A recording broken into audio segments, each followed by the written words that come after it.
Hello and welcome back to Beyond the Veil background information.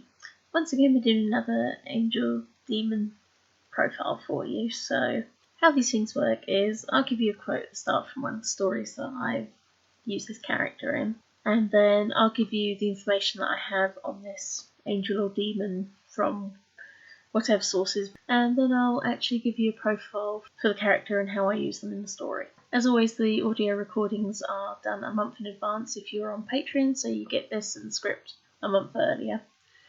If you want to read the script because you can't hear me properly or you just want the information, there's a link in the description at the bottom that you can use to get to it. Well, let's get started, and today we're doing about Kasbeel the Simple. Well, Tammuz, do you have any idea what's going on? I heard that we're going to be trying an angel, but that I've been kicked off the team. It's not fair. I do a good job, Kasbeel whimpered, as in the form of a female that was almost angelic in looks but for the bloody stumps where wings once sat, rammed into the form of the most handsome of the fallen. He gave a grunt, pushing Kasbeel away from him as the smaller creature swung their arms about, desperate to be given comfort, until she noticed Nurgle looking down at her with a sneer. Hello, Nurgle. Quote from Cruel Temptations. Sorry about my terrible voice.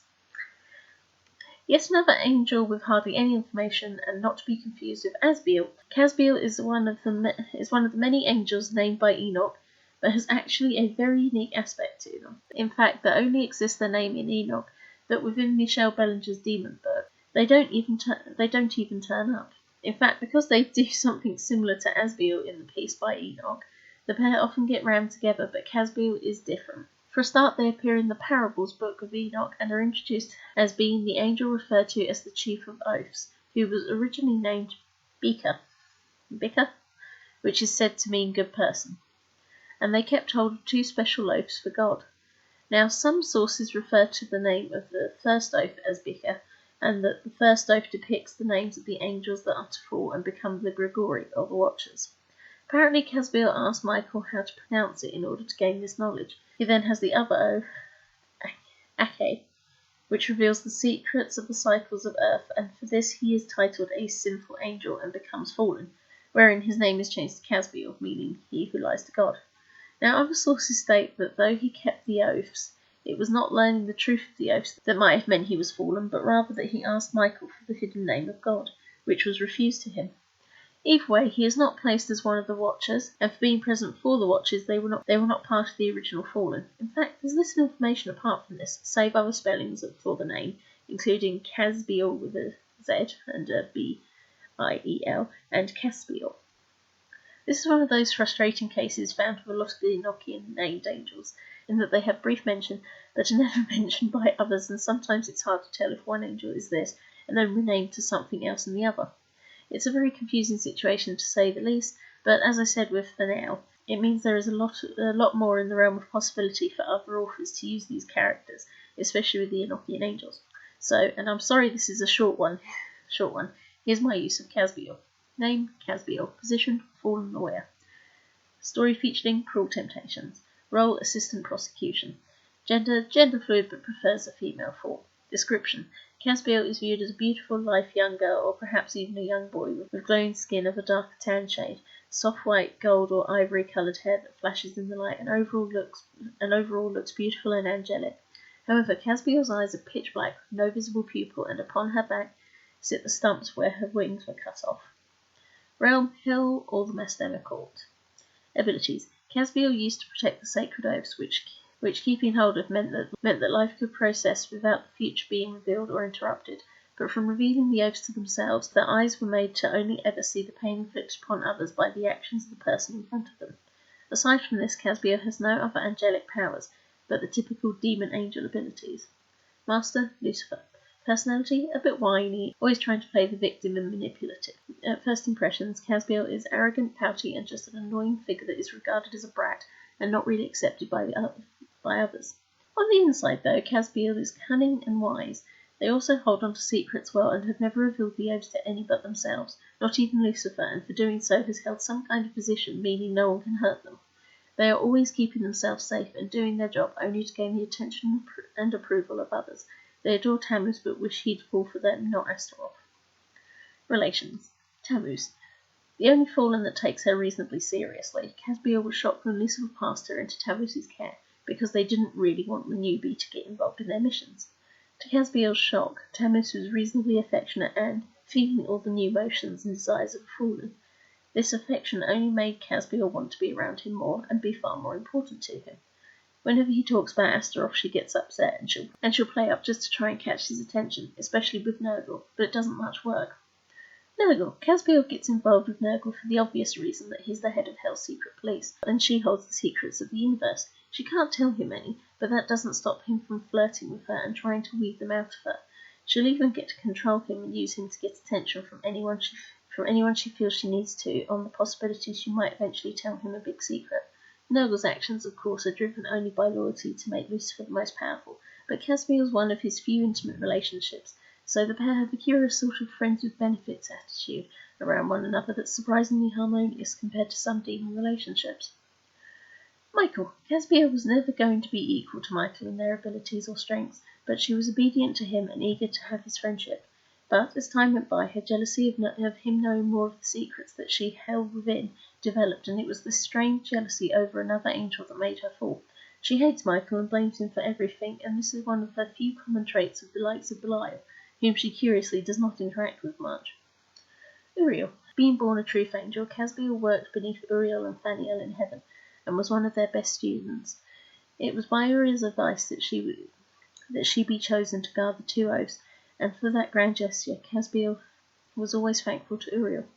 However, when she dared to disobey the rules, Uriel's look of disappointment never left her mind, and curiously, it was that image rather than the thought of upsetting the almighty powers that stuck with her. She tries to show respect to Uriel and tries to keep to her job, in some ways trying to impress him still. Thaniel. When she worked with Thaniel, he was a real hugger, and Kasbeel always loved the hugs from him, and to be around him because the mood was upbeat. But now it's a different matter. Thaniel still tries to hug her on reflex, and yet he can hurt her, so Kasbeel keeps trying to run away, and Thaniel now babies her far more than perhaps he should. He feels that he needs to encourage her to do her job, but she can't stand it and keeps trying to avoid him as much as possible.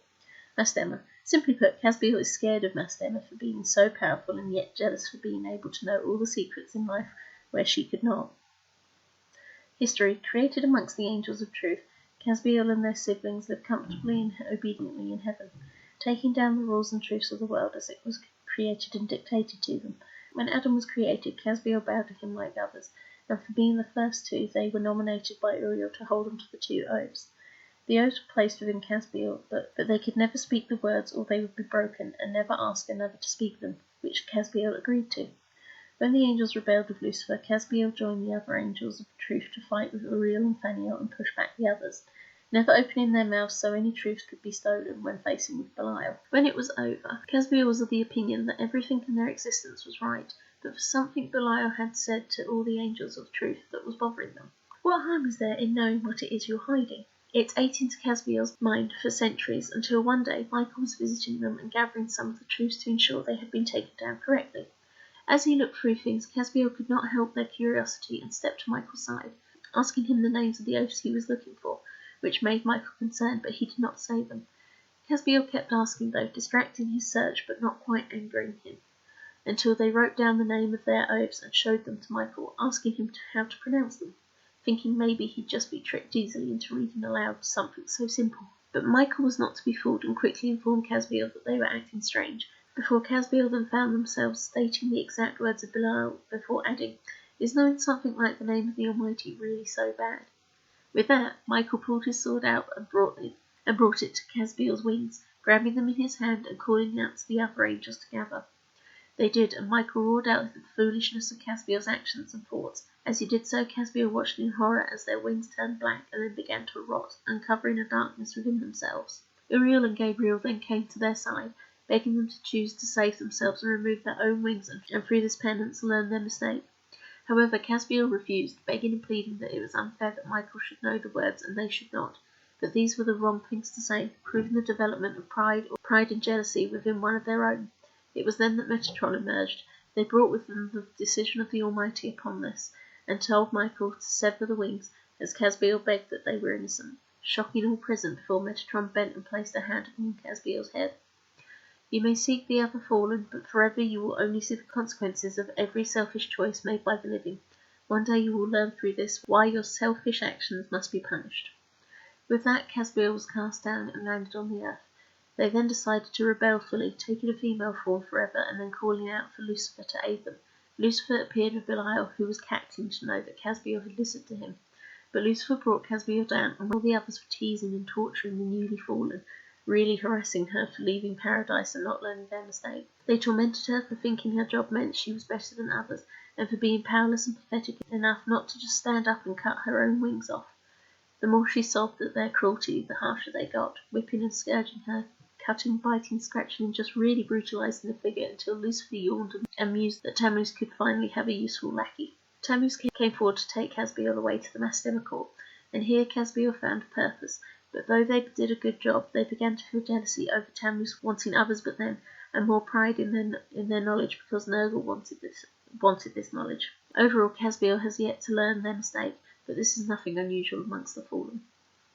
Final comments. Kasbeel is a strange creature because they joined hell late, they were treated so badly, so I feel sorry for them. Plus it shows how fine a line the angels are walking because of Lucifer's rebellion, that any hint of negative thoughts and whatnot must be reacted to and removed. Curiously, you wonder if Kasbeel had just accepted penance. Would they have actually lost their wings completely? Who can say? Anyway, thank you for listening. Bye.